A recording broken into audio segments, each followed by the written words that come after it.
Okay, we're going to go ahead and get started. I think everything's in order. We actually have our live stream, which we're experimenting with, and so some people are at home watching, and we really appreciate you guys coming. I'm going to try to make this as quick and as brief as possible for everybody so that we can all make sure we can get out of here. But for me and Mr. Pisani and Ms. Laughlin and everybody here at HMS, we want to make sure that we get everybody the information. Safety is our #1 priority, and the best way for everybody to be as safe as possible is for everybody to have all the information. And so we're just going to go through a couple things, going to go through the trip, kind of what's going to be going on, a couple points, and then we will be done. Good. I'm getting reports from people saying that we are looking good, so our live stream's working out. So of course, you guys know me. I am David Beal, the band director here at Heritage, and we have Mr. Pisani, and then of course Ms. Laughlin. We are going to all three be on the trip, so right there you have a lot of people going on the trip. In addition to us, we have Eric and Jennifer Carroll, two band parents that have actually both been on trips with me before, and they're going to be coming. Their children are going on the trip, and they're going to be our designated chaperones that help us out. And then also my wife, who is the math teacher here at Heritage, an FISD faculty member, she will also be on the trip. So right there you have 6 chaperones, and I think we're pretty well covered. Actually, I think the student-to-teacher ratio is going to be better than some of their classes in their math and science classes. So I think we're going to be good on that.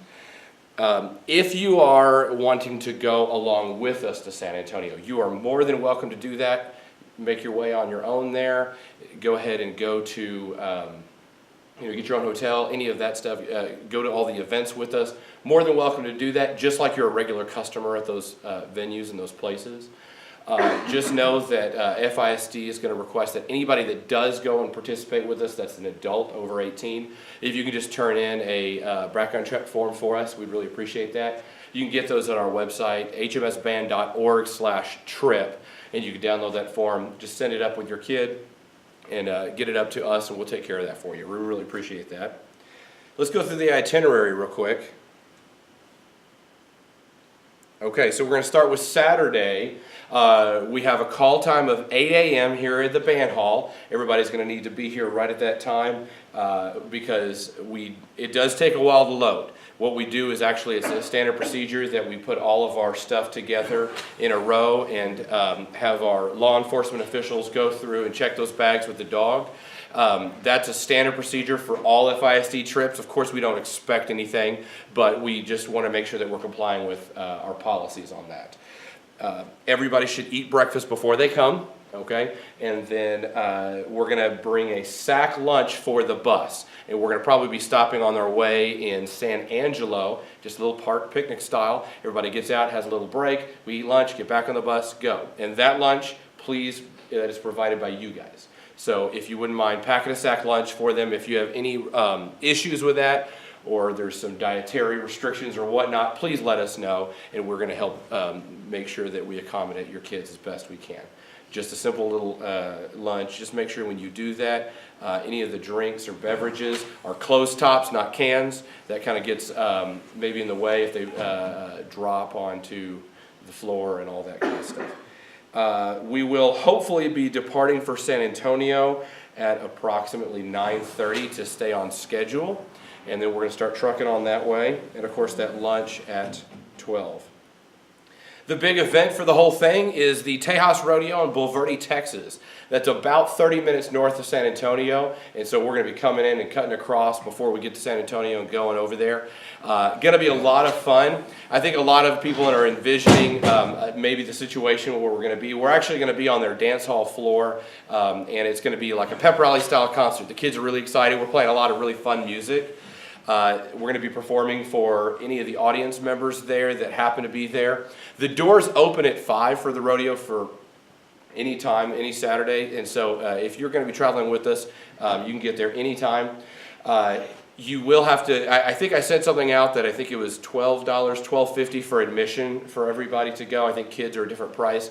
It is, I think, $15 at the door if you're going with us. So just know that, or let your family members know that. We really want to try to build up our audience for that event. So if you have any family members or any friends that would love to come see your kid perform, or just like to have a good time at the rodeo, we are going to be sending out invitations. I'm extending that to tomorrow. I'm going to go ahead and mail them out tomorrow.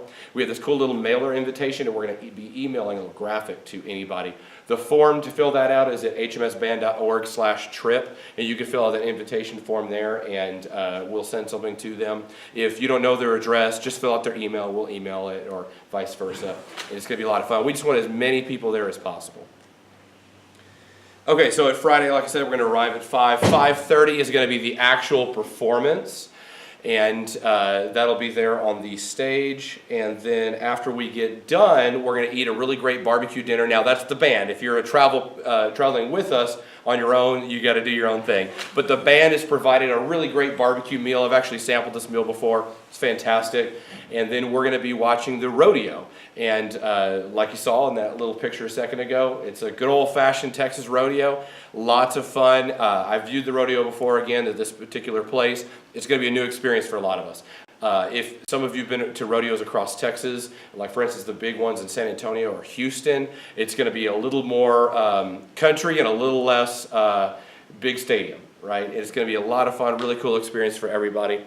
We will be done at approximately 9 and start heading back, and we're going to go over to the hotel. We should be back at the hotel, and then we have lights out, and some of those times get tentative for the kids, and we tell them, okay, lights out are at this time, and all that kind of stuff. In the morning, we're going to be checking out of the hotel and then eating breakfast at the hotel that morning, and that is, of course, provided as well. Everything after that lunch on Saturday is provided. When we're at the hotel and after we check out, we are going to be going to Natural Bridge Caverns. It's a really cool experience as well. It's one of the largest underground cavities that there is in, I think, North America.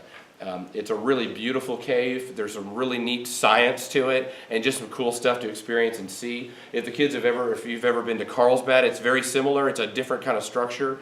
But it's actually what we would call a live cave because it's still being built, whereas Carlsbad is kind of dust and it's kind of dead. Oh good, I have a phone call right now. We've got to cancel that.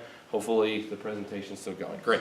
This is Sunday, right? Sunday. Oh yes, I'm so sorry. Thank you for that correction. It is Sunday. This is what happens when you copy and paste from last year. We adjusted one day, so this is on Sunday morning. Sorry about that. The date is correct. The day is wrong. After Natural Bridge Caverns, there's this thing that they've kind of built, this structure and this fun adventure course thing that they've done. And think of it like the kids can hang out in this park kind of situation. There's kind of carnival-like things to do, and then there's this adventure zip line kind of thing. I'm going to get some more details and be specific about that because I know as parents you're like, wait a minute, I'm thinking about this, and there's going to be, of course, it's as safe as could be for these kind of adventure things. Think like Adrenaline City if you've been there, and they have those things where you get attached to a deal and go up into stories and cross and those kind of fun things. And if your kids are wimps like I am and don't want to do heights, there's plenty of stuff to do and hang out. Right after that, we'll be eating lunch and then trucking back home. Our approximate time to get back is 7 o'clock. If anything changes on that, we will send out a remind message and try to update you on that. Busing is busing, and it's just to travel. And as much as we pay, most of your trip actually goes towards the busing, but sometimes things just happen and the buses have to slow down and there's some issue. It's just life. We've been on plenty of bus trips. So if anything does happen, we will let you know. Of course, we don't expect anything to happen there. I am going to go ahead and turn it over to our principal, Miss Laughlin, and she just has a couple things to talk about FISD rules. Do I have to stand in front of the camera? If you could, right there. Okay. Here's your cue No card. X. Right. Here. You're fine. So thank you again for coming. I'm excited to go. I haven't been on a band trip since I became the head principal, so I really am giddy because I get to do something like fun with the kids. And I will not be doing the height things either, so I will be down on the ground, always grounded, right? There are some things that are just really important for you as parents to make sure before they go on the trip and you send them off with us and trusting us with them for the weekend, that we need your help to reiterate to your kiddos, and we will do our job to help reiterate to them here on campus too. But just because we're leaving campus doesn't mean the campus rules don't apply. And so all the FISD Friendship Code of Conduct follows them because we're with them as FISD, I almost said police officer, as employees here. So that includes, hand holding or arms around, spring fever. Everybody thinks they need a boyfriend or girlfriend these days. They don't. And so we make sure that that doesn't happen. We make sure that they're nice and separated and in their assigned seats on the buses. And then the expectation is that the chaperones are chaperoning those aisles and making sure constantly so they're not in there just 6 hours, back there hanging out by themselves with no chaperones. Dress code still applies, I know, and I'm going to encourage at least everybody to kind of layer up because you're going to go through different phases on Sunday because you're going to go in the caverns and it's going to be cold, but it's going to be probably pretty warm and probably muggy outside. So layer up, encourage the kids to kind of have a lot of layers. So sweatpants and jackets that they can slip on and over real quick that they can carry with them on Sunday. And then when we go out and do the playtime, that I'm going to stay on the ground, but they're going to be up in the air, that's probably going to be warm and muggy. And so that way they can take their jackets off and enjoy that time without sweating to death in their layers of clothes. But just making sure that we're abiding by all those rules. If anything does happen, it's never happened, knock on wood, with me on the trip. But if anything happens, then code of conduct applies, discipline applies, and then we'll take care of that when we get there. As soon as if something does happen, I'll be on the phone with you, don't you worry. You'll hear from me personally. So I'm looking forward to it, just because it's been like 5 years since I've been. So this is exciting, and thank you for trusting us with your kiddos. I've never done this adventure before. I'm so glad I'm not riding roller coasters, so thank you. Thank y'all. All right, thank you, Ms. Laughlin. I do want to go over a couple cues for packing and just some thoughts about what you needed to be doing. Please, only one suitcase. I know a lot of people like to just pack a lot. We do have a space issue trying to get everything loaded up. So please, one suitcase. It's only one evening, so I think we could probably handle that. Kids can bring a small carry-on bag, think something like a small backpack. That's totally fine. They could bring that on the bus. And a lunchbox bag, that's of course okay. Maybe just put that in that backpack. The kids, just what you need to think of is everything that you take with you on top on the bus needs to be in your space. So think you have an under area in your space, right? Some of the buses, because sometimes they contract out from different companies, sometimes they don't have a lot of space on like an overhead thing, sometimes they do. So don't plan on that. And just know that's kind of the space requirements that you need. Of course, we're bringing our instruments and everything that you have to also think must be carried by you. That one child needs to be carrying all of that stuff. So try to help that. Now, of course, there are some instruments that becomes very difficult with, and we can help take care of those things. But everything that one child needs to pack all of and carry all of their things. Everything should be identified with luggage tags. It's a really important part of these trips because every time we have 2 or 3 bags left over from something. All the instruments, you might not realize this, but all of the instruments look the same. All of the cases, everybody has the same trumpet-looking case and the same trombone-looking case, so please label those. My recommendation for the cases, especially if they're HMS band cases, please don't put tape on them because that gums up and then that rips off the case layering and it doesn't protect it as well. So if you could just do a luggage tag, we'd really appreciate that. We actually have a couple here in case you forget on the day of. Of course, all the kids need to keep track of their belongings, and on the bus, just because this might be the first charter bus trip that kids have taken, sometimes it gets a little cold, so it's totally fine to have a blanket on the bus. And you can leave that on the bus if you want. Meals, like I said, that's sack lunch on Saturday, and everything else will be provided. So you can actually send your kid with that lunch, and that's it, and they'll be fine. They will survive meal-wise until the next time. If you wanted to send them with extra money, that's fine, but I have kids that try to convince their parents that they need to bring $200 in cash, and you really don't. They will be fine. If you wanted to send them with a little bit of souvenir money or something like that, that's okay to do. What do you suggest amounts? That's a great question. If you want to send them with something, I say something like $40 is a perfectly fine thing to send them with. If you send them with zero, again, they'll survive and they're going to be okay, I think.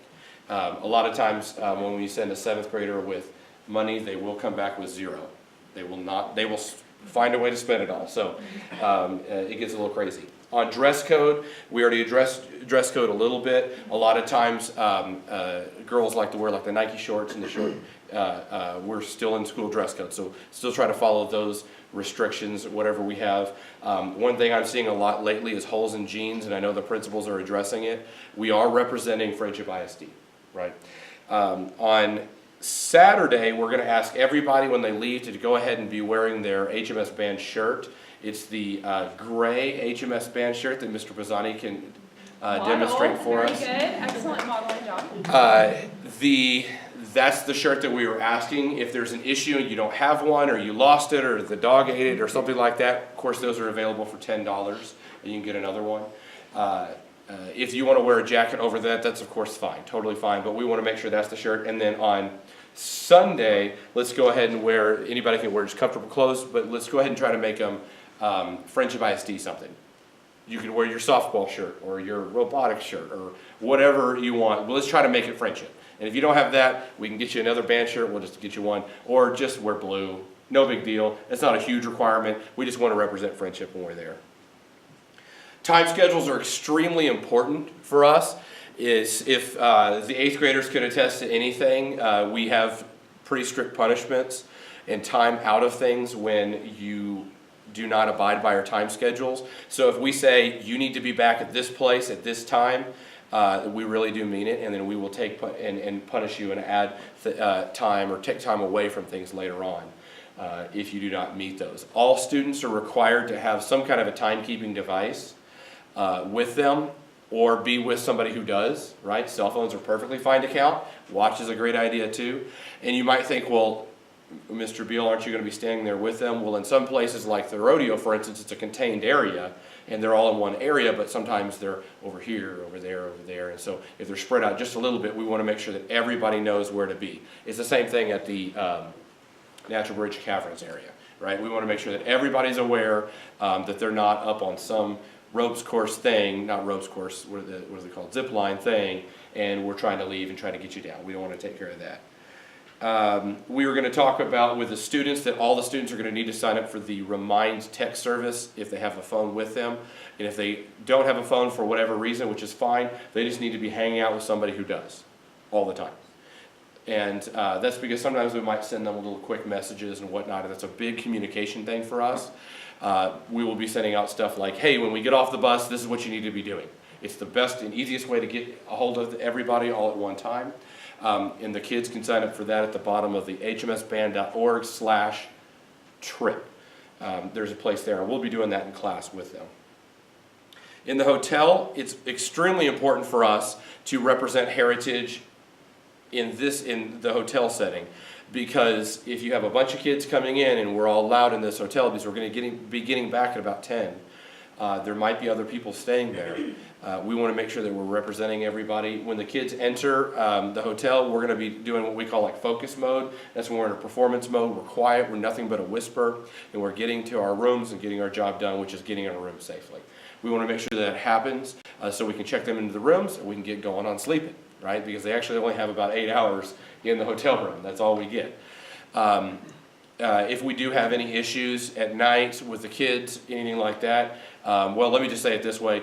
The kids don't want me or Miss Laughlin to show up at 2 a.m. at their door.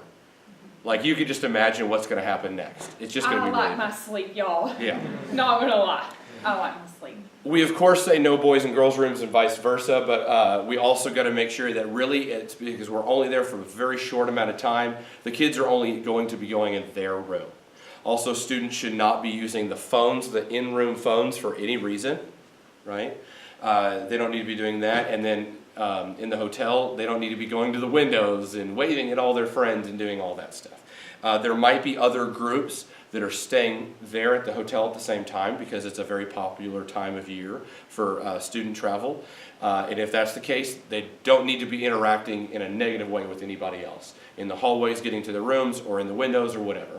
If there is somebody else, again, students, it's like focus mode. When we're going through the UIL and all that stuff, the kids know you are be respectful for other groups and say hello or whatever, but you get your job done, and there's no other interactions really need to happen other than that. In the morning, the students, you do not need to, of course, once we check you into your room, you're there. You can't leave your room unless this is an emergency. Students will be told where their designated chaperone room is in case they do have an emergency in the middle of the night and need to get a hold of us. That's the only reason they would need to leave their room. In the morning, they're not allowed to leave their room until a chaperone checks them out for breakfast. And they'll get all their stuff and everything. We want to make sure that everything's good to go. So, very simple there. On the buses, students will need to be keeping their area clean. We'll also talk to them about this.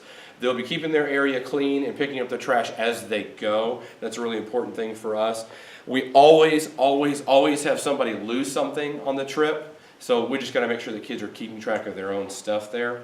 And again, food in closed containers. So everything needs the ability to be closed. They can bring snacks. We don't want them to bring a whole cooler full of goodies and everything for their friends because the aisles have to be clear and all that stuff.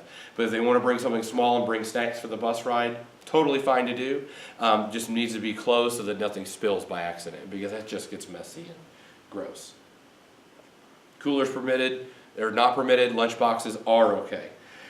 This I think goes without being said, but if you can help us reiterate to them that they're absolutely respectful to all our chaperones on the trip, no matter if it's a teacher, it's a parent, it's of course a principal. Everybody's just completely respectful. We've never had any issues with this, but we just wanted to say so.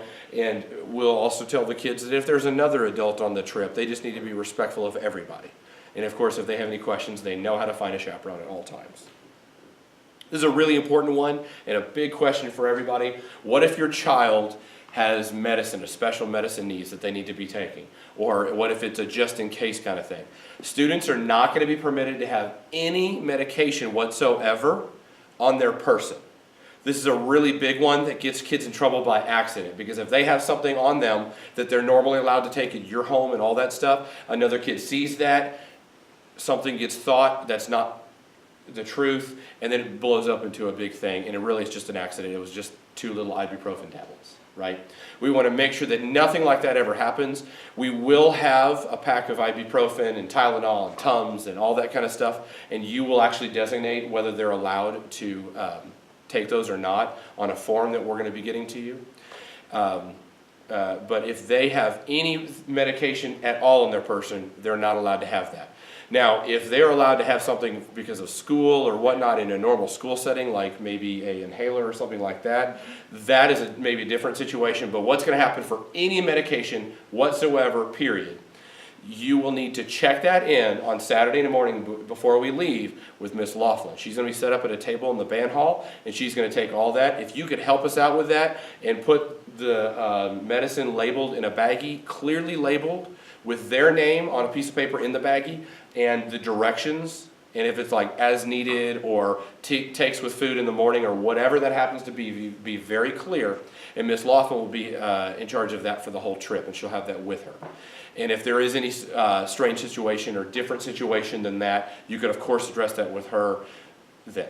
It's very, very simple enough. Any other things to add to that? Yeah, and so just so you know how I do it, is I will have my own son, I do this because he's littler, with me. And so if it's a morning medicine, I tell the students, this is my room number. I open the door and I lay it all out, like here's everybody alphabetically this morning who needs to take it. And I stand in the hallway and in my door as kids are going in and getting their medicine and coming out. So I'm monitoring that way, just because it would sound weird if they came home and said, hey, I went to Miss Laughlin's room. That would be weird. So I do stand there, and then my male son stands there with me, and that's how we function with the medicines. Do the same thing at night. They will come when we get there and they need their night medicine. Then we do the same thing at night. It's all laid out in the hotel room, and then it all goes right back into my bag, and I have the bag with me the whole time. Inhalers, they can keep their inhalers because that's something, if we're in the caverns and they're all the way at the bottom and for some reason I had to go all the way back up to the top and they needed that is an emergency, something that you can't wait 10 minutes for somebody to get down there to you. So the inhaler they can have with them, because that's permittable at school as well. And I understand my little one has problems too. So, but other than that, everything will be in my backpack. And so if it's as needed, or hey, in case they get a headache or something like that, I'm pretty visible and centrally located the whole time. So they can just find me, here we go, and I'll write down if they did take it, what time, what dose, and everything like that. So I have all that documented for you. And if you are going to be picking up your child in San Antonio, like say after Natural Bridge Caverns, you want to go ahead and take them and they're going to travel with you back, or you're going to stay an extra night or anything like that, totally fine to do at that point. All you need to do is, I need that in writing, so just go ahead and email me about that. And let me know the situation and the details, and then I'll have that on record, and then we'll make sure that on the way back we're not looking for them, right? You must there check them out with a director before you take off with them, though, and don't assume that we know, because we want to make sure that they're safe at all times. Everybody is required to be signed up for our Remind text group, okay? And again, hmsband.org/trip. If you scroll all the way down to the bottom, parents, there's an 8th grade and a 7th grade Remind group. You might already be a part of it, but just double check and make sure that something didn't get kicked off for any reason. And then the kids will have a kid trip one they're going to be signing up for too. I will go ahead and warn you, you can certainly sign up for the trip one, parents, but it's going to be geared towards the kids. And so it's going to be a little more casual, a little more fun, and a lot more messages. We are going to try to make sure that the other one is not as many messages and just the details for you guys. We kind of have a little mini social media thing going, and last year we got stuck in traffic, and I decided to have a meme contest, and they were supposed to send me their funniest memes from the trip, and I got 150 text messages in about 10 minutes, and AT&T called me and cut off my phone for a little bit. So probably not going to do that because I need my phone. Bad idea. Yeah. And everybody viewing the presentation, and we have these forms here for everybody live with us. Everybody will need to say that they saw this presentation. There's a form for that where you just need to sign. On the bottom of that form is also the check boxes if your child is okay to take certain medicines, the ibuprofen and the Tums, just the generic stuff, and you just circle yes or no on that one. Just to show you what those look like real quick, this is basically all the information that you need. So if you're ever kind of wondering the questions about the trip, I'm going to try to put everything centrally located. And so, of course, we have that background check form, the trip packet info that was sent out way back in October. Know that some of that info is out of date, but that's just kind of the gist. I wanted to put that on there. The most current trip itinerary is on there as well, and so that's the official itinerary. And of course, we have that invitation form, which if you wanted to send an invitation by email or by snail mail to any of your friends or family, please look at that. And then at the bottom of that page are those 3 things that we're requiring everybody to sign up for, okay? Other than that, I really appreciate everybody for viewing this presentation. And parents, if you have any questions, I'm going to go ahead and close this up, and then you can go ahead and come up here and ask any of us questions. If you're live streaming this, please just shoot me an email. And the email is at the top of the web page that you're viewing this on. It says contact, and you can just shoot me an email there. Thank you so much, everybody. Can we reiterate one thing? Oh, sorry.